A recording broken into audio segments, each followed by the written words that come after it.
বিসমিল্লাহির রহমানির রহিম। আজকে আমি বানাবো এই মজার মিষ্টি স্বাদের গজা পিঠা এবং একই ডো দিয়ে সেই সাথে বানাবো মজাদার মুচমুচে নিমকি। তো চলুন দেখে নিই আমাদের আজকের রেসিপি।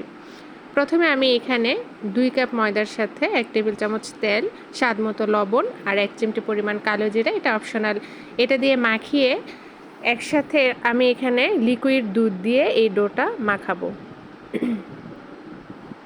সুন্দর করে ডোটা আমি এখানে একটু একটু করে দুধ দিয়ে মাখাবো, যেন বেশি নরম হয়ে না যায়, ঠিক যেমন আমরা রুটি পরোটার ডো বানাই সেরকম। তো এই তো এখন আমি এখান থেকে ছোট ছোট করে ডো নিচ্ছি,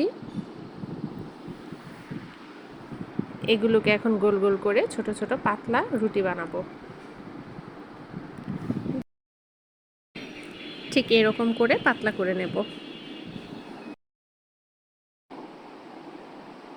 এখন আমি এভাবে করে একটা চাকুর সাহায্যে কেটে নিচ্ছি। 2 সাইডে কিন্তু কাটতেছে না, শুধু মাঝখানে। আর তারপর এভাবে এক সাইড থেকে পেঁচিয়ে সাইড দুটো এভাবে একটু মুড়িয়ে নিলাম। খুবই সহজ, এভাবে করে আমি আরও একটা দেখাচ্ছি। এটা বানানো কিন্তু একদমই ইজি, যদিও শেপটা প্রথম থেকে দেখতে মনে হবে একটু কঠিন। আমি এখানে 1.5 কাপ পরিমাণ চিনি নিয়েছি আর 1/2 কাপ পরিমাণ পানি। এখন আমি আরেক পাশে প্যান বসিয়ে এখানে পরিমাণ মতো তেল দিয়ে দিচ্ছি। আমি ডুবো তেলে পিঠাগুলো ভাজবো। আর এদিকে তো শিরার জালটাও ধরিয়ে দিলাম। এখন আমি এটা অনবরত নাড়তে থাকবো। কিছুক্ষণ পর পরই এটাকে নাড়তে থাকবো, যতক্ষণ না পর্যন্ত এটা আঠালো একটা শিরা হয়। তেলটা গরম হয়ে যাওয়ার পর এখন আমি এক এক করে পিঠাগুলো দিয়ে দিব। এখন আমি এগুলোকে একটু উল্টে দিচ্ছি, উল্টে পাল্টে সুন্দর করে ভেজে নেব। এই তো প্রায় হয়ে এসেছে। এটা একটু আস্তে আস্তে জাল দিয়ে ভাজতে হবে, একদম মুচমুচে করে হয়ে গেছে আমার। এখন তেলটাকে ভালো মতো ঝরিয়ে নেব।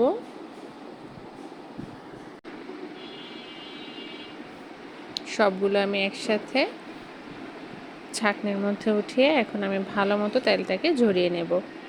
শিরাটা গরম থাকা অবস্থায় শিরার মধ্যে আমি গরম পিঠাগুলা ঢেলে এখন ভালো মতো শিরার সাথে এভাবে মিক্সড করে নেব,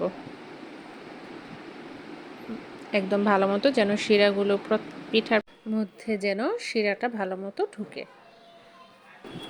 এরকম সুন্দর করে শিরার সাথে পিঠাগুলোকে নেড়ে চেড়ে একদম মিক্সড করে নেব। এরপর একটা প্লেটে এভাবে নামিয়ে নিচ্ছি।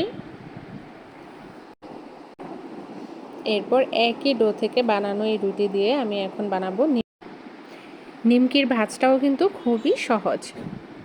এই তো আমি এখানে এক এক করে নিমকিগুলো বানিয়ে নিলাম আর এখন এই ডুবো তেলে ভাজতে চলে এসেছি। নিমকিগুলো আমি গরম তেলে দিয়ে দিলাম। এখন এগুলোকেও আমি উল্টে পাল্টে খুব সুন্দর একটা কালার আসা পর্যন্ত মুচমুচে করে ভেজে নেব। নিমকিগুলো যে এত মুচমুচে আর সফট হবে, মুখে দিতে একদম মিলিয়ে যাবে। এগুলো চাইলে কিন্তু ওই পিঠাগুলোর মতো শিরাতে ডুবিয়েও খাওয়া যায়, আবার চা দিয়ে কোনো রকম শিরা ছাড়া চা দিয়ে খেতেও খুবই মজা। আমি প্রায়ই বানাই, বাচ্চারা চা দিয়ে খেতে খুবই পছন্দ করে। আর এই পিঠাগুলোর কথা কি বলবো, এত মজা, এত সফট, মানে মুখে দিলে একদম গলে যাবে। এত টেস্টি মিষ্টি স্বাদের গজা পিঠা অবশ্যই একবার হলেও বাসায় ট্রাই করবেন। তো এরকম সহজ মজাদার নাস্তার রেসিপি পেতে আমার চ্যানেলটি সাবস্ক্রাইব করবেন। আসসালামু আলাইকুম।